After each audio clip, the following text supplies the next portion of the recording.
Vamos continuar com a nossa dispensação até a hora que Deus mudar. Nós temos alguma pergunta aí que tenha surgido? Temos. Pastor, o senhor falou da experiência da mulher aí mentirosa aí que foi ao inferno.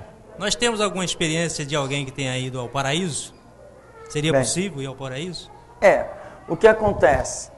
Aí nós já estamos dentro de um conceito da própria revelação bíblica. Porque, inclusive, temos até exemplos bíblicos. O apóstolo João, quando ele é arrebatado, ele diz assim: no dia do Senhor eu fui arrebatado, e conta aquelas coisas todas que ele vê a nível de céu. Primeiro ele enfatiza: eu fui arrebatado. É clara a declaração dele. E ele conta coisas que ele viu a nível de anjos, a nível do próprio Jesus, entendeu? Coisas referentes ao próprio trono de Deus. Então nós começamos a ver uma revelação de João numa dimensão espiritual. Paulo diz que conheço um homem, não sei se no corpo, se fora do corpo, foi arrebatado ao terceiro céu. Então alguém participou, o apóstolo Paulo, uma experiência. E Paulo considerou essa experiência tão tremenda, tão verdadeira, que ele chega ao ponto de mencioná-la. Se Paulo achasse, não, isso aí está meio fora da realidade, é possível que ele não mencionasse. Mas se ele mencionou, é porque ele creu nessa experiência. Então, nos dias atuais, nós temos vivido experiências de pessoas que têm sido arrebatadas. Pessoas vivas, né? Tiveram experiências de terem sido arrebatadas e contam coisas que são plenamente coerentes com a Escritura, que não alteram em nenhum ponto a doutrina do Evangelho, não entram em choque com absolutamente nada, não geram nenhum confronto. Então, nós temos esses exemplos de pessoas arrebatadas, à semelhança de João. Nós temos também experiências de pessoas que morreram e ressuscitaram. Ah, isso é antibíblico? Não, não é antibíblico, porque nós temos a experiência de Lázaro. Lázaro, com 4 dias de morto, ele não estava mais naquele corpo. Quando Jesus vem e diz assim: Pai, graças te dou porque tu sempre me ouves, mas eu digo isso por causa da multidão. Tá? Lázaro, vem para fora. Ora, o Lázaro que ouviu Jesus não estava dentro daquele corpo, depois de 4 dias de morto. E aquele corpo não estava inteiro da maneira que saiu de lá. Então, onde estava Lázaro? Lá no paraíso. Então a Bíblia diz que as pessoas vinham para ouvir Lázaro e acabavam ouvindo Jesus e se convertendo. Então, vinham ouvir o que de Lázaro? Ele tinha alguma coisa para contar? Ele tinha que ter alguma coisa para contar, se a Bíblia diz que as pessoas foram ouvi-lo. Ou então, se ele estivesse ali morto, inerte, como dizem os testemunhos de Jeová, né?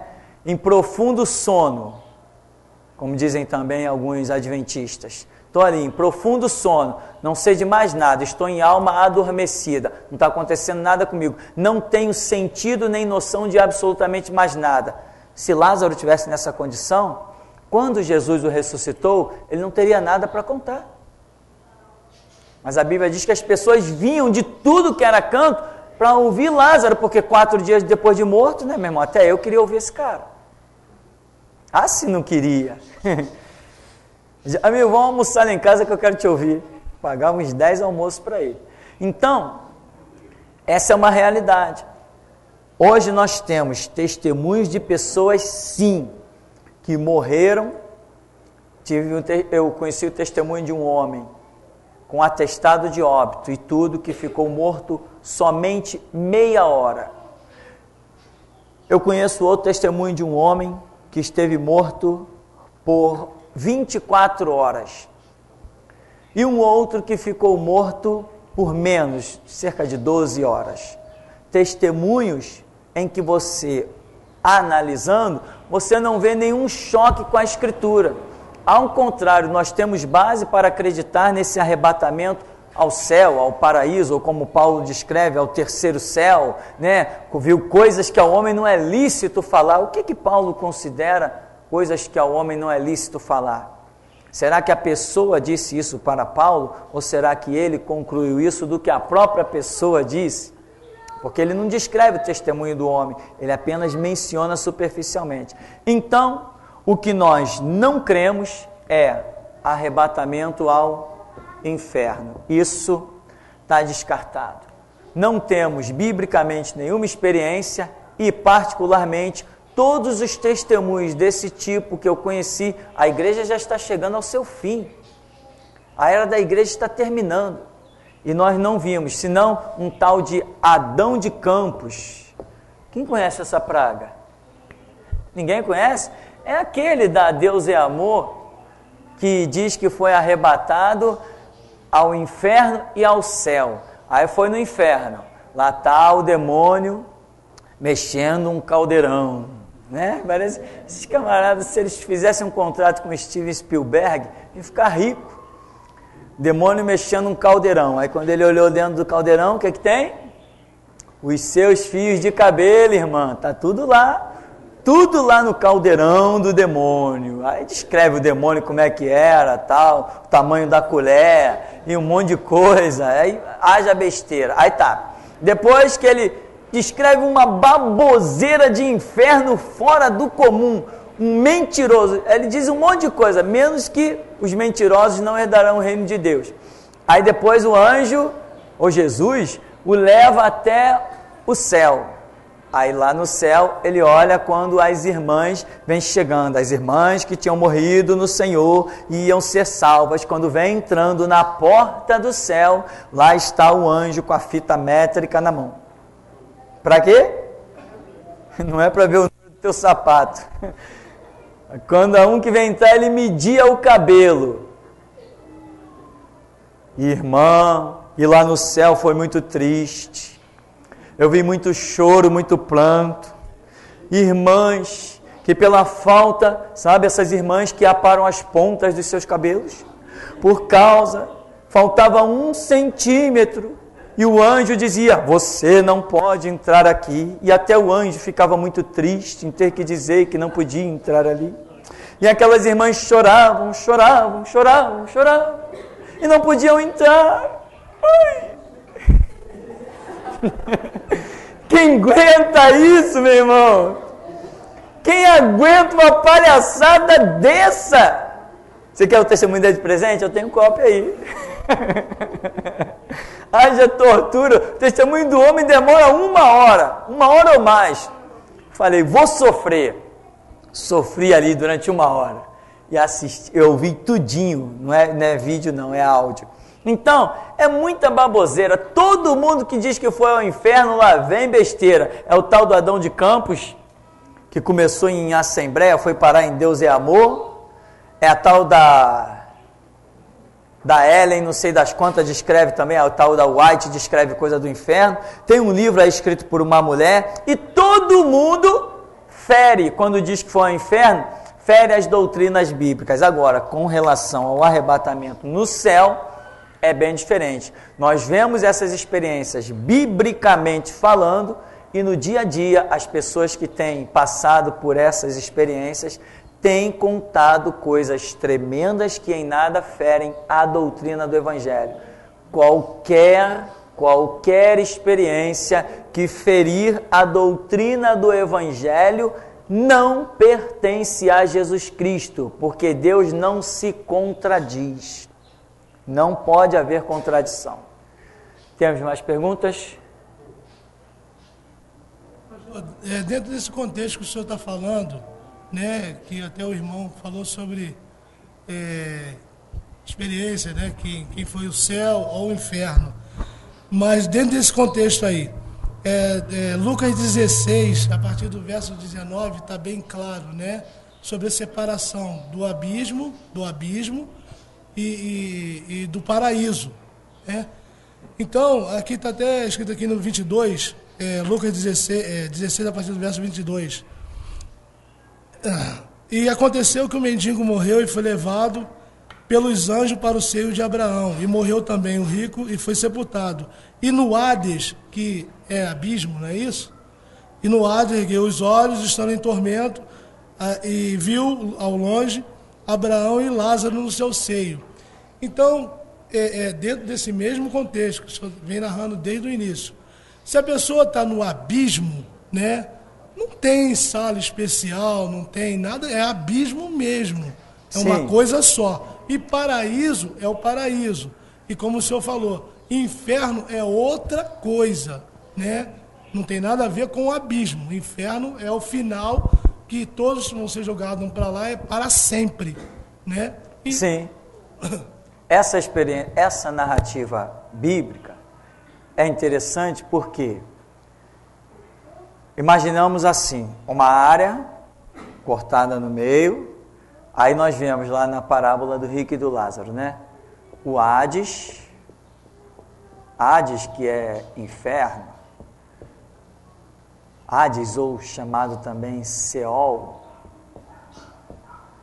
e temos o outro lado que nós entendemos ser paraíso, não glória de Deus já um estágio definitivo, mas paraíso, porque Abraão e Lázaro no seu seio, eles estão ainda aguardando a ressurreição dos mortos, por isso estão no paraíso, diferente de Elias,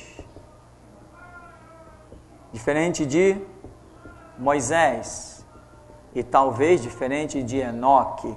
Então, Elias e Moisés não estão no paraíso. Todos aqueles que morrem e têm o seu corpo depositado no pó da terra estão no paraíso aguardando a transformação do seu corpo corruptível em corpo glorioso. Elias e Moisés foram arrebatados, portanto, eles não estão no paraíso, eles já herdaram um estágio superior, em que nós vamos assim chamar, podemos estar errados no que chamamos, vamos dizer, glória de Deus. E esses dois que já estão num estágio bem superior aos que estão no paraíso, esses foram que apareceram para Jesus no Monte da Transfiguração de Mateus 17. Quem apareceu para Jesus e falou do futuro de Jesus na terra, porque a Bíblia diz que falaram, Elias e Moisés falavam com Jesus a respeito da sua morte que se daria em Jerusalém.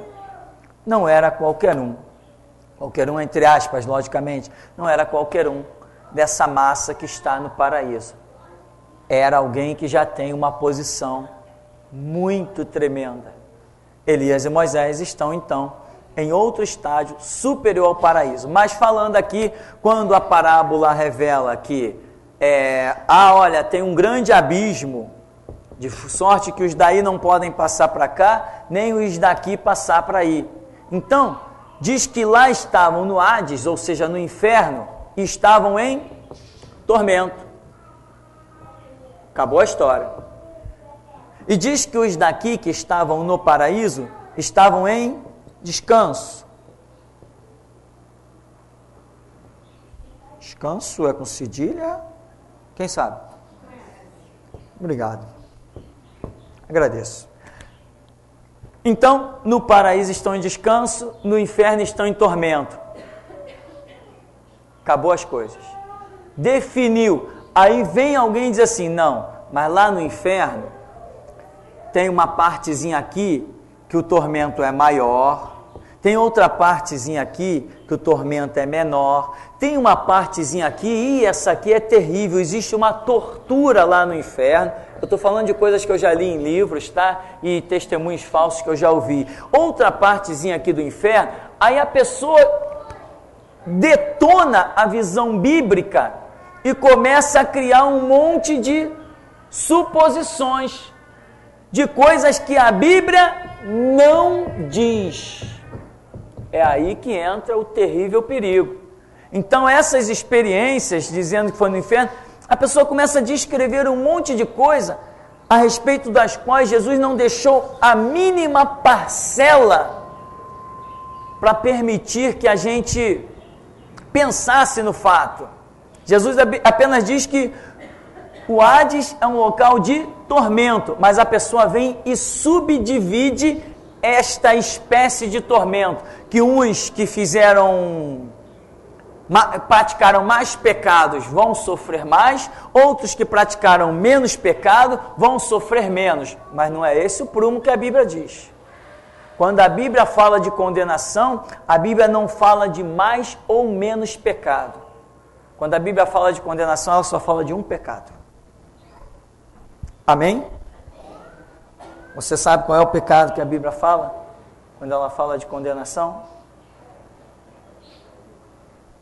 Qual é o pecado que a Bíblia fala quando fala de condenação? Negar Jesus Cristo. Negar Jesus Cristo é a condenação. Ou você acha que alguém vai para o inferno porque estuprou?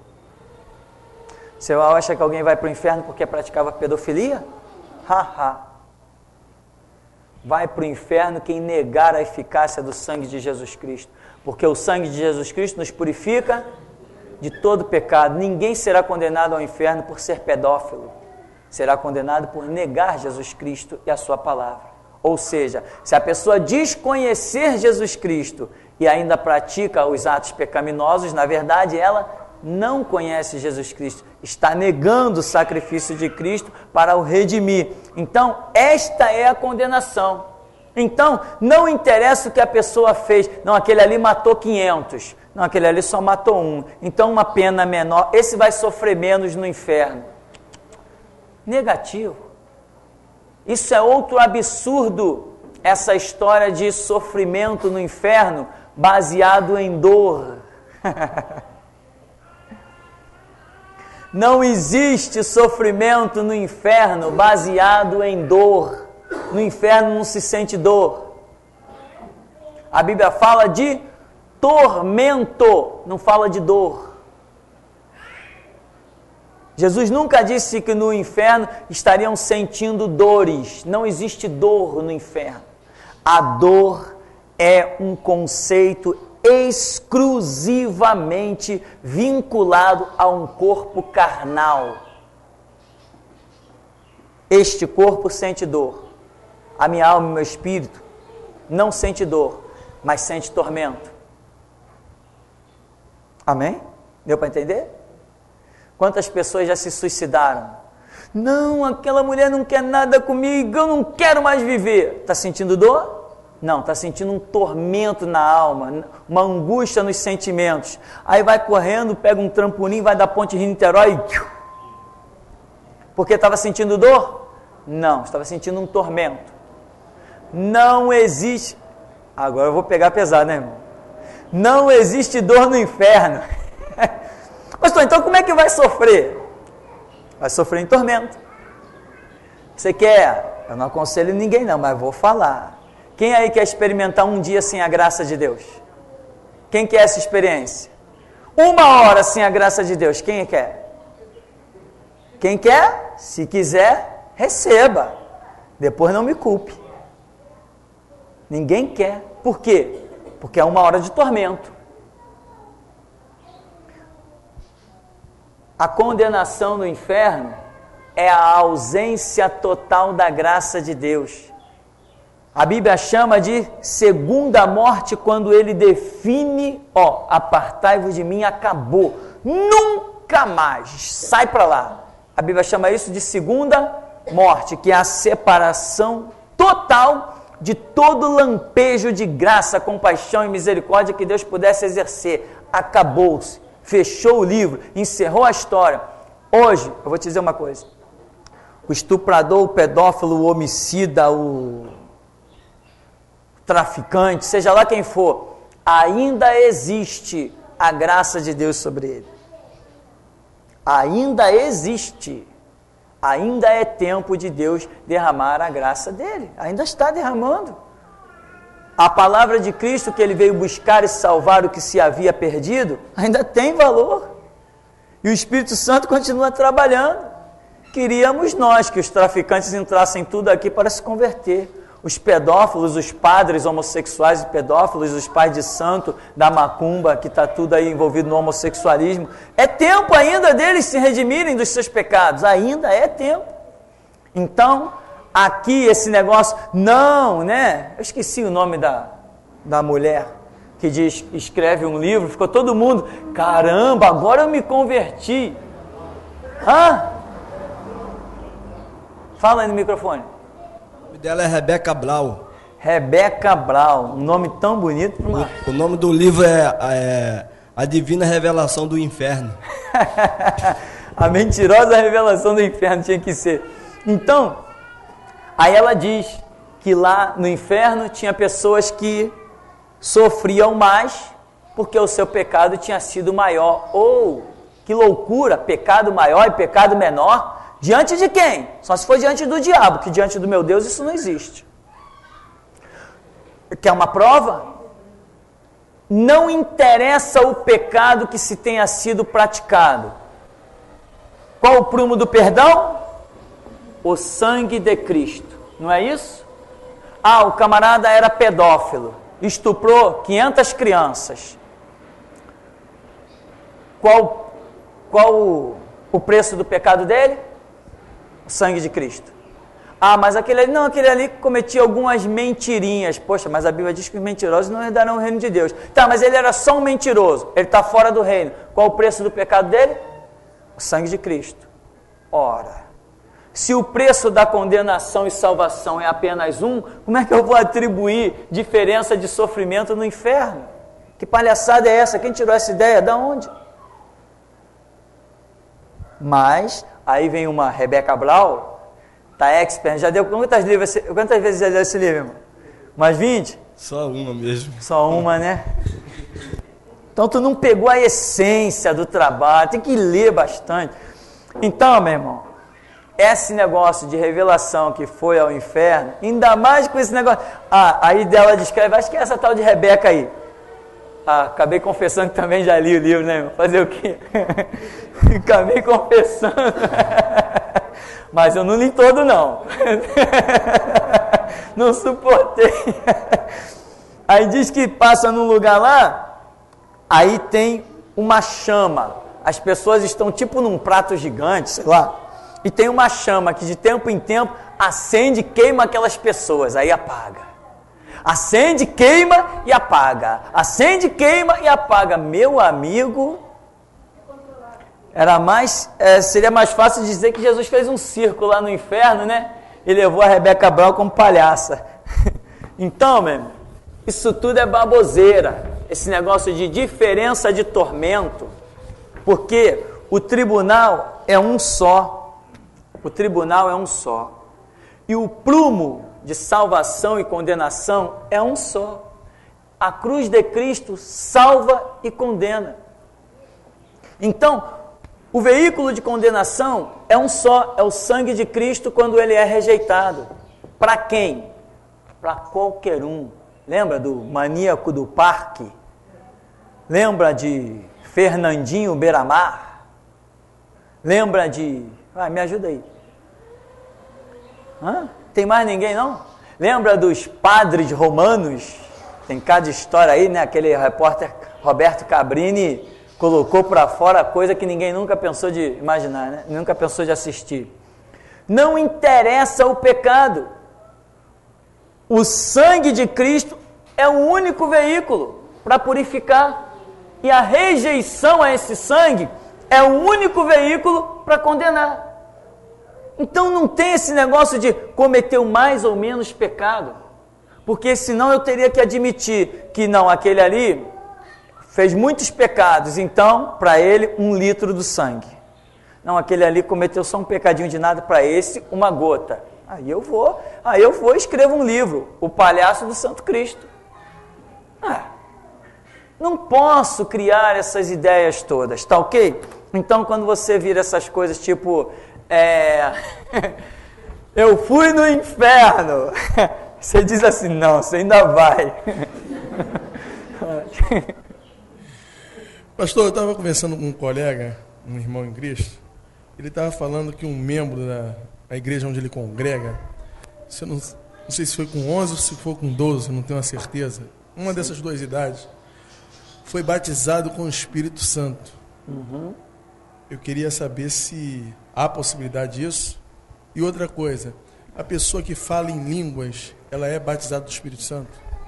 Veja bem, isso aí é um slogan que invadiu as nossas vidas, é um slogan tipo assembleiano, né? É uma ideia, um slogan assembleiano. Nós, devido a algumas expressões bíblicas, nós começamos a dar interpretações a alguns fatos e chamar aquilo de, está escrito isso, então isso é isso, né? Que nem Pedro. Irmãos, isso foi o que disse o profeta Joel, que acontecerá nos últimos dias. Caramba, os últimos dias? Já passou 2000 anos, Pedro. Cadê os últimos dias de Pedro? Mas ele interpretou. Irmão, isso foi o que foi predito pelo profeta Joel. Esses homens não estão embriagados, não. Mas está escrito no profeta Joel, que nos últimos dias derramarei do meu espírito sobre toda a carne. É isso que vocês estão vendo aí. Tá, mas os últimos dias de Pedro já está fazendo 2000 anos. Isso é último dias? 2000 anos? Isso pode ser considerado últimos dias? 2000 anos? Eu acho muito tempo para Deus chamar de últimos dias. 2000 anos? Brincadeira, irmão. É muito tempo. Então nós detectamos que aquilo que Pedro diz ser os últimos dias, na verdade, lá em Joel, é uma profecia para o milênio. Depois do arrependimento nacional de Israel, quando Jesus implantar o seu milênio, com sede em Jerusalém, aí sim, derramarei do meu espírito sobre toda a carne. Aí diz, não haverá nenhum pecado. Quem pecar, só aos 100 anos vai ser amaldiçoado. Está todo mundo debaixo de uma graça incalculável, algo tremendo. Então, mas nós costumamos dizer assim, porque João Batista diz assim, eu não sou digno de desatar as correias das suas alparcas. Eu batizo com água, mas ele vos batizará com Espírito Santo e com fogo. O que João Batista considerava fogo? Ora, pelo que nós sabemos, pelo significado da palavra batismo, a palavra batismo significa envolvimento. Então, quando alguém é batizado nas águas, esse alguém é envolvido nas águas. E a água é símbolo da palavra, é símbolo da doutrina. Então, o batismo nas águas significa que a pessoa aceitou ser envolvida pela doutrina de Jesus Cristo. Mas João falou também que tem um tal do batismo no fogo. Quem quer, irmão? Quem quer ser batizado no fogo aí? Vou criar uma fogueirinha e meter você dentro da brasa. Da mesma maneira que a gente coloca dentro da água, a gente coloca dentro da brasa. Então você vê que nós estamos diante de quê? De simbologias. Lembra que teve uma turma de uma igreja aí, o pastor pegou um monte de serpente, passou na televisão, pegou um monte de serpente, soltou dentro da congregação. Irmão, está escrito, pegareis nas serpentes, não lhes fará mal algum. Ah, misericórdia. Que teve de gente correndo para o pronto-socorro, não me recordo se teve alguma criança morta. Que serpente, meu irmão, aquilo é uma simbologia. Tem alguém com fé suficiente? Aí eu vou levar você no Instituto Butantan, para você catar umas serpentes lá. Nós estamos diante de simbologia, mas o povo perece por falta de conhecimento, né? Não, Daniel entrou na cova dos leões. O espírito que estava sobre Daniel está sobre mim. É verdade, eu vou te levar no zoológico, para você alimentar os leões. Você quer ir? Nós temos que entender, ter entendimento, paciência, calma, sabedoria, buscar nas misericórdias. Não sabemos tudo. Então, Daniel acalmou os leões.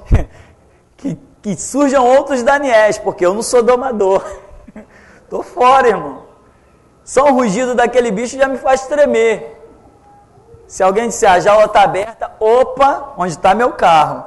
Então, meu irmão, tem expressões bíblicas que nós começamos a trazer para os nossos dias. Aí uma série de situações começou a nos envolver. Aí a gente viu uma coisa, tá vendo? Fulano foi batizado no fogo. É mesmo? Bota o termômetro nele, 100 graus, só se for. Fulano é batizado no Espírito Santo. Por quê? Porque ele fala a língua estranha. Ora, e desde quando a Bíblia criou uma regra de que o falar língua estranha estava vinculado ao ser batizado no Espírito Santo? São regras que as igrejas criaram.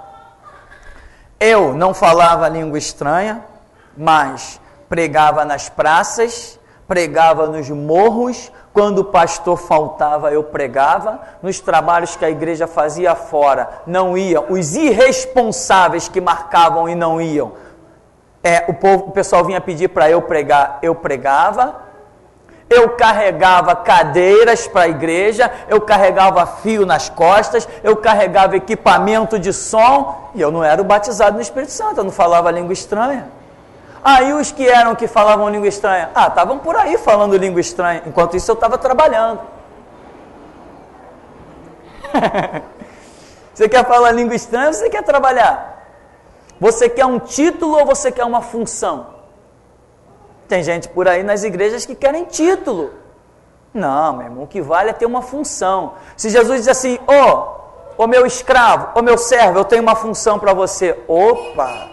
Agora, se Jesus disser assim, eu tenho um título para você, não te deu nenhuma função, que galardão vai te dar o teu título? Se a Bíblia diz que o que será recompensado são as nossas obras e não o nosso título. Mas tem gente que não enxerga, não adianta que não vai enxergar, não tem calo no joelho. Não usa óculos fundo de garrafa, não gosta de ler. Então, meu irmão, esses slogans, é batizado no Espírito Santo, por quê? Porque fala a língua estranha. Fala mesmo? Fala na minha frente. O que tem de palhaço por aí enrolando a língua, dizendo que é língua estranha? Quanto palhaço tem por aí, enrolando a língua, repetindo expressão que ouviu de outros, para dizer que fala língua estranha, que é espiritual. Nada, meu irmão. Quando alguém fala língua estranha, isso é um mover sim do Espírito Santo, isso é real, isto existe, mas quando fala você sente o impacto. O camarada está falando em língua estranha, se você quiser eu até falo umas que falam por aí. Laba, laba, laba, né? E outras coisas mais. Tem um monte que a gente acaba decorando, de tanto que é natural a coisa. Mas resultado, você não sente nada. É aquele vazio. Eu conheci um da comunidade evangélica da Zona Sul. Era essa pessoa, na época que eu conheci. Falava língua estranha, era abrir a boca para orar, era assim mesmo, aquele rolo mesmo, né? Bem estranho mesmo. Era uma língua bem estranha mesmo. Mas a vida da pessoa não era condizente com absolutamente nada do mover de Deus dentro da igreja. Que espiritualidade é essa? Quem é o palhaço que está acreditando nessas coisas? Quando nós estamos começando, tudo para nós é verdade. Mas chega uma hora, meu irmão, que nós temos que ter autoridade. Para pelo menos em algumas coisas dizer, isto é verdade, isto é mentira, isto é real e isto é palhaçada. Chega uma hora que tem que dizer. Ou afinal de contas você não está crescendo espiritualmente? Se está crescendo espiritualmente, chega uma hora que alguma coisa você tem que discernir. A unção, a autoridade tem que estar sobre você. Senão você vai ser sempre o quê? Somente um aprendiz. E nunca vai ser capaz de ministrar alguma verdade. Não. Então, o batismo no Espírito Santo vem da expressão que João Batista declarou. Agora, Jesus falou, vós sereis batizados com o Espírito Santo. No Evangelho de Jesus existe essa expressão. Jesus falou isso, que o povo ia receber batismo no Espírito Santo. Não, mas ele disse o quê? Olha, o Espírito da verdade, que procede do Pai, quando eu enviar ele vos guiará em toda a verdade, e ele estará em vós. Acabou a história. Opa, o Espírito Santo estará em todo aquele que crê. Então o Espírito Santo está em mim? Eu ando com Jesus? Tá, Ele está em mim. Eu sou batizado no Espírito Santo? Não faz a mínima diferença. O que meu Jesus me mandar fazer, pode considerar realizado. Então não vou me prender a um slogan. Ah, você é batizado no Espírito Santo. Uma vez eu estava saindo para um evangelismo da Igreja Batista, marcou-se um evangelismo, domingo, às 16 horas, aí lá estou eu na porta da igreja, esperando. Não veio ninguém. 16, 17, 17h30, não apareceu ninguém. Ora, todo mundo era espiritual. Todo mundo tinha cargo na igreja, todo mundo tinha título, todo mundo tinha função. E o irmãozinho Tupirani, o que não era nada, que não tinha título nenhum, estava lá na porta, esperando. Cadê o evangelismo que marcaram? Almocei, desci, correndo, não descansei, fiquei esperando. Cadê os espirituais, os que falam língua estranha, sei lá o quê? Cadê? Aí passou um irmão da igreja renovada, chamava renovada, né? Não deve ter esses títulos por aí. Ô irmão, paz do Senhor, paz do Senhor. Lá na minha igreja não tinha costume de dar a paz do Senhor, mas sempre que alguém dizia para mim a paz do Senhor, eu dizia a paz do Senhor. Porque isso não faz a mínima diferença. Tem gente, não, eu não dou a paz do Senhor porque eu sou tradicional. É tradicional na ignorância. Qual a diferença dizer a paz do Senhor ou dizer bom dia, boa tarde, boa noite? Que diferença tem isso? Em que alterou a doutrina do Evangelho? Em que moveu alguma espiritualidade? Costumes de cumprimento, que diferença faz? Que ignorância. Aí passou um irmãozinho na igreja renovada. Paz, irmão, paz. E aí, como é que tá? Estou esperando aqui um evangelismo que marcaram, não apareceu ninguém. Isso era mais ou menos uma rotina, né? Vocês aí não acreditam em batismo no Espírito Santo, não, né? Eu falei, irmão, eu não atento para isso não, eu sigo a palavra. Aí, não, você é batizado no Espírito Santo? Eu falei assim, meu irmão, eu não sei. Aí eu abri o livro para ele. Eu participo dos trabalhos da igreja, quarta, sexta, sábado, domingo. Eu participo, se tiver que varrer o chão, sou eu que varro. Se não tiver ninguém para pregar, eu prego. Se tiver que carregar o equipamento para o Morro do Quingongo, eu carrego. Se tiver que pregar na Providência, eu prego. Eu não sei se eu sou batizado no Espírito Santo. Ele era batizado no Espírito Santo. Ia para a igreja e da igreja ia para casa. Que batismo é esse? Que batismo é esse? Que unção é essa? Então eu preferia andar sem o meu batismo no Espírito Santo do que ser batizado no Espírito Santo que nem um bando de palhaço. Uma vida de rotina, foi para o culto, acabou, ninguém faz mais nada. Eu não era batizado no Espírito Santo, mas eu pegava do meu dinheiro, ia na Sociedade Bíblica do Brasil, fazia carimbo com o meu dinheiro, com o nome, com o culto da igreja, com tudo da igreja normalzinho, carimbava com o meu sacrifício e saía pelas ruas da cidade distribuindo folheto. Eu que não era batizado no Espírito Santo. E os batizados no Espírito Santo? Devia estar por aí, sapateando, virando cambalhota, falando língua estranha em algum canto. E hoje, cadê os batizados no Espírito Santo? Estão lá no mesmo lugar, falando língua estranha, virando cambalhota. E eu que não era, estou aqui. Falando para o mundo todo através da internet. Então, irmão, esses slogans, essa linguagem, eu até me admiro que ainda exista alguém dentro das igrejas com isso. Você é batizado no Espírito Santo? Você fala língua estranha? Até hoje a igreja está prestes a ser encerrada e as pessoas ainda não descobriram que essa regra não existe na Escritura.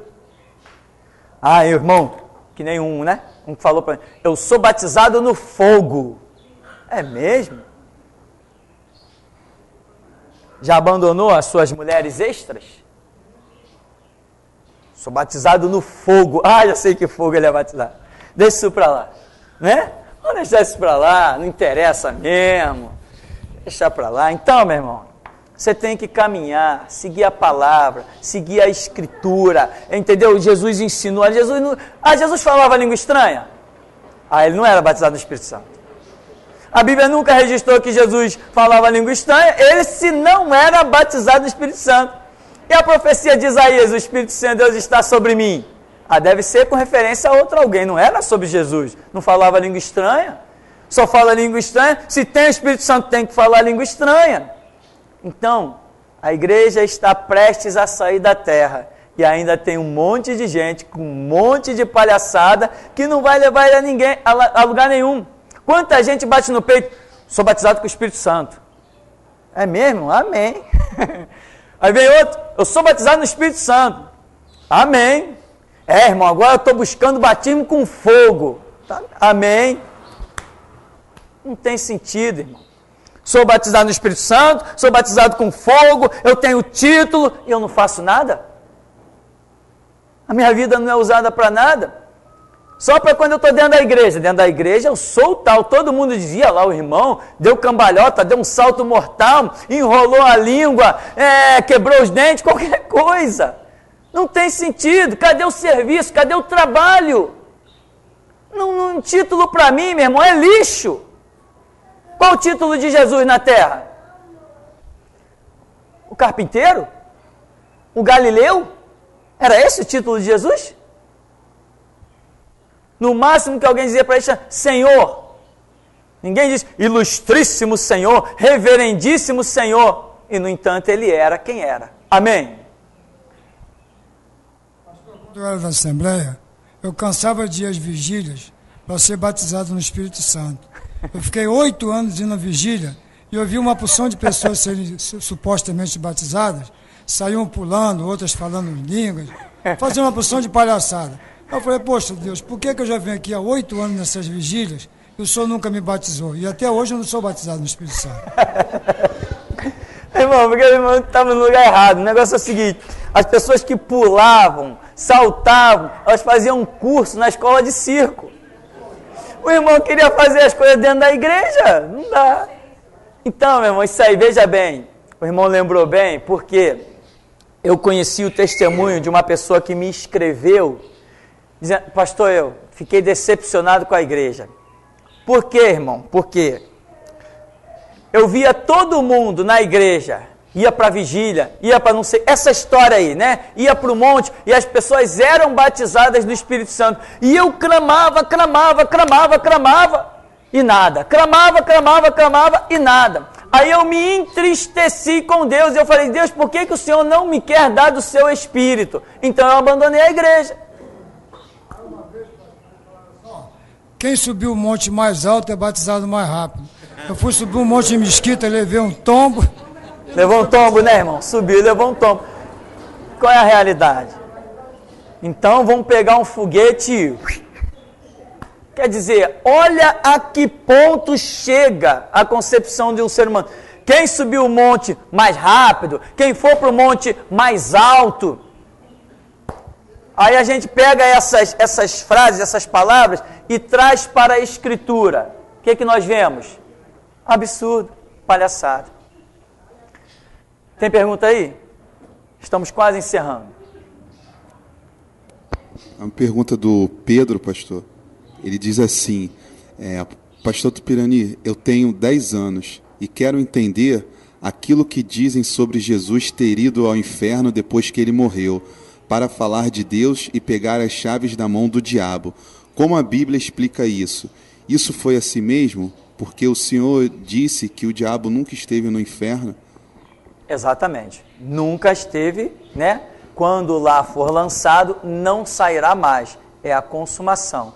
Jesus disse que o inferno foi criado para o diabo e seus anjos.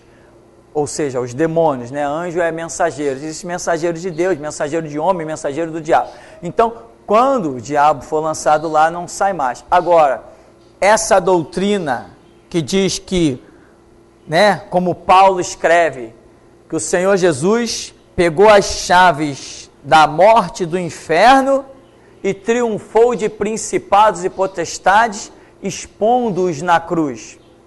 Aí Paulo escreve uma coisa dessa, de uma profundidade que a gente talvez precisasse entrevistar Paulo. Né? Paulo, o que você quer dizer isso aí? Que nem eu costumo dizer assim, a Gioconda, né? Aquela pintura de Leonardo da Vinci. O que existe de questionamento sobre quem é aquela figura que Leonardo da Vinci pintou? Aí uns dizem que era a mulher dele, outros dizem que era a mãe dele, e outros dizem que era ele mesmo, que ele se autorretratou. Como que nós vamos chegar à conclusão? Leonardo da Vinci, quem é aquela figura? Só ele pode dizer. Algumas coisas passam na nossa cabeça e nós falamos de um modo geral, se nós não formos questionados com aquela pergunta, o que você quer dizer com isso? Se essa pergunta não existir, a verdade também não vem, não aparece. Se você der a sua própria interpretação sobre o que você ouviu, você pode estar dando uma interpretação errada. E olha o que já aconteceu disso comigo. Mas você falou? Eu falei, não, mas você não disse isso. Eu disse isso sim, mas não com esse sentido. Essa frase é sua? Depende, com qual sentido? Você pode usar a mesma frase para falar 1 milhão de coisas. Se eu disser que eu sou apaixonado, não, sou apaixonado por quem? Pelo meu Deus? Pela minha esposa? Pelos meus filhos? Por todos eles? Então é necessário, peraí, explique-se. Ser apaixonado por quem? Eu tenho que me explicar. Tem coisas que eu menciono que só eu posso dar detalhadamente o que se passa ou passava na minha mente quando eu proferia aquela frase. Então, quando Paulo diz assim, que Jesus Cristo triunfou na cruz. Tá, triunfou na cruz por quê? Porque lá na cruz ele disse, Pai, está consumada a obra que me deste a fazer. Então a missão dele era revolucionar, provocar, libertar a tal ponto de o colocarem na cruz. Ele chegou lá, opa, minha missão está completa, Pai, nas tuas mãos entrego o meu espírito, está consumada a obra que me deste a fazer. Agora, tem quando Paulo diz que Jesus foi às regiões, não diz que Jesus foi ao inferno, tá? Diz que Jesus foi às regiões mais baixas. Ora, se ali estiver dizendo ou estiver entendido que Jesus foi às regiões mais baixas da terra, opa, então nós não estamos falando de inferno, porque embaixo da terra não existe inferno nenhum. Não existe nenhum inferno debaixo deste planeta. O inferno é um lugar espiritual e não um lugar físico. Se o inferno fosse um lugar físico, eu teria acesso a ele naturalmente. Eu não tenho acesso ao inferno, assim como não tenho acesso ao paraíso. Não tenho acesso. Não existe caminho. Agora, tudo aquilo que é físico, eu posso arranjar um caminho para ele. Então, essa realidade aqui, Jesus foi às regiões mais baixas da terra. Aí Paulo diz que ele triunfou.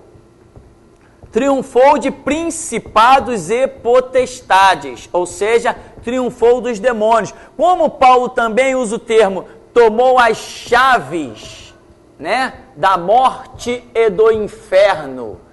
Tomou a chave. Isso que Paulo diz, o que já virou de doutrina louca de igreja. Chave, meu irmão, que chave? Chave de onde? Que chave é essa? Chave que eu entendo abre alguma porta. E que porta o diabo tem domínio sobre ela? Ah, o diabo tem domínio sobre a morte?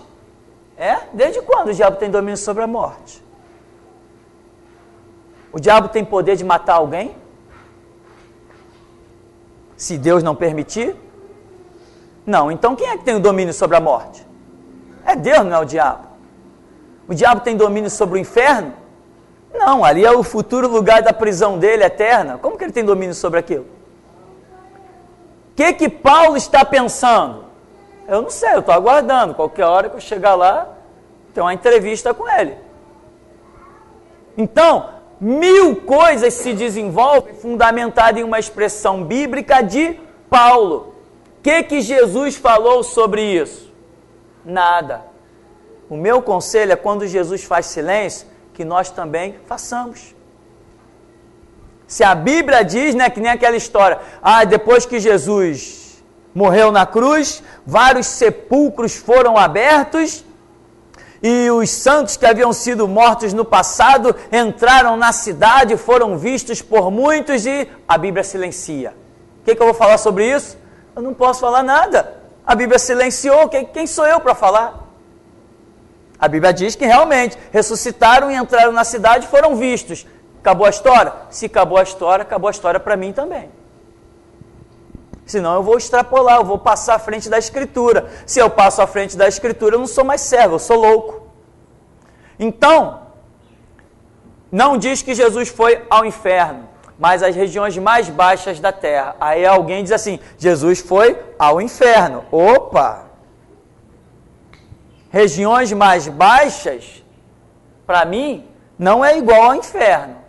Pelo menos quando eu vou no dicionário da língua portuguesa e que eu leio lá inferno, não vem como definição regiões mais baixas.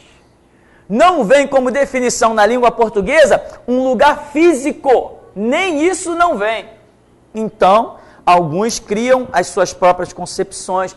Qual o final? O final é se perder em pensamentos que não vão condizer com a realidade. Vão se frustrar, vão criar um monte de doutrina na sua cabeça, vão se calejar, cauterizar a consciência. Quando ouvirem a verdade, oferecem resistência. Então, Jesus foi às regiões mais baixas, diz Paulo. O que Paulo quis dizer com isso? Eu não sei. Uma coisa eu sei, que Jesus não esteve lá embaixo desse planeta. Isso eu sei. Se Paulo disser não, que Jesus esteve lá embaixo desse planeta, para de viajar, Paulo. Não, porque Jesus foi ao inferno. Paulo, para de viajar. Pode parar de viajar. Jesus não foi ao inferno nenhum, né?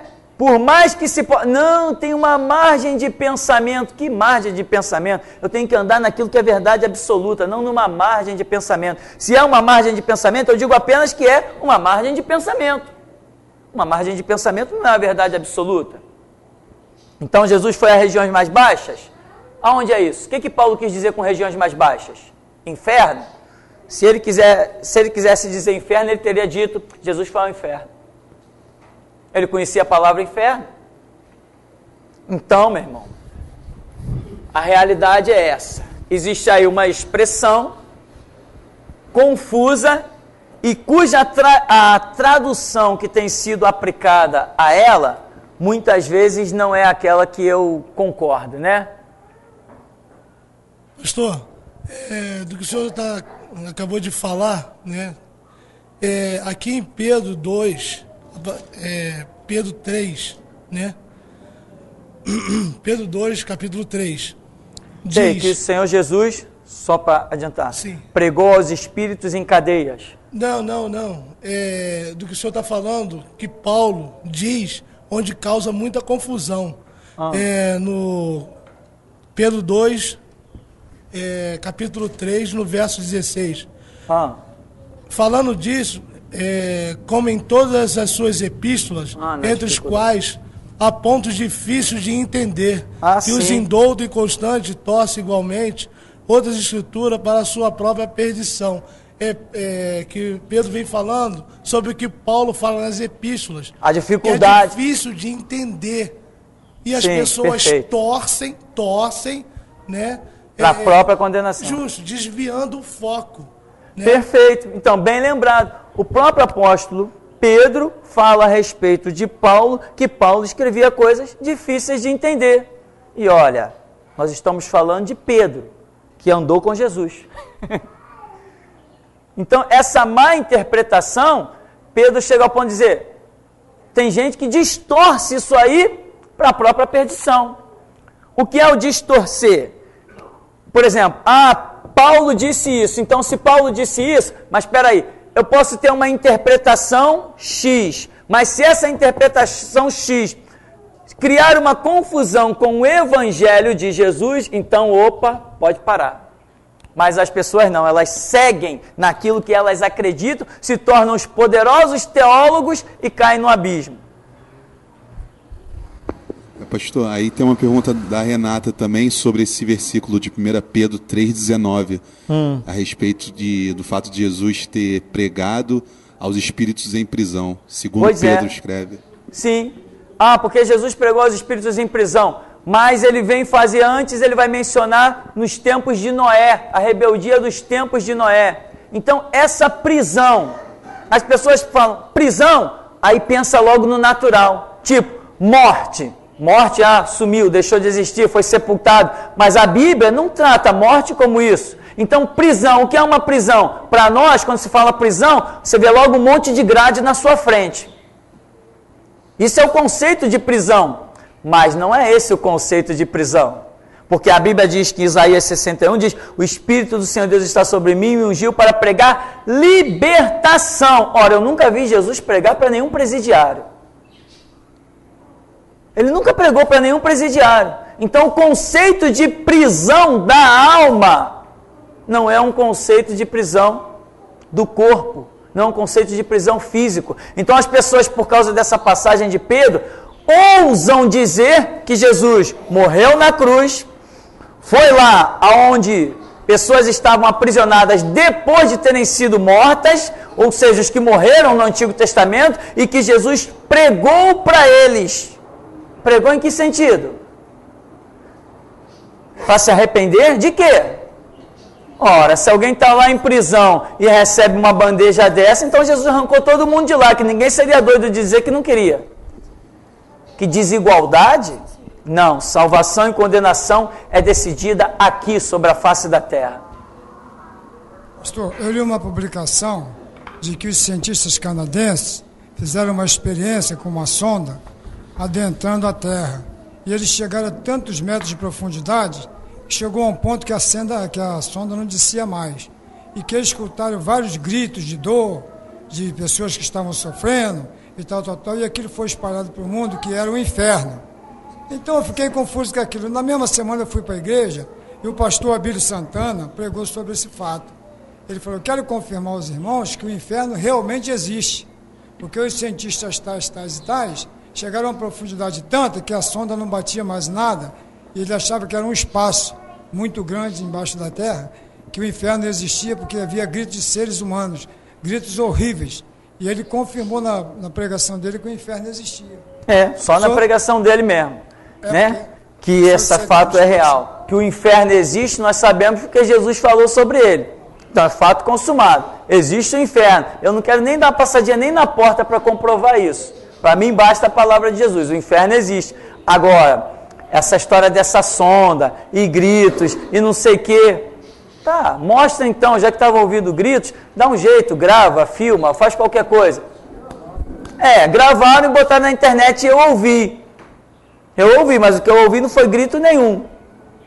Eu ouvi um monte de coisa confusa, uma verdadeira palhaçada, foi isso que eu ouvi. E quem saiu com essa divulgação foi a Universal. Bom, só pelo fato de proceder de lá, já não é boa coisa.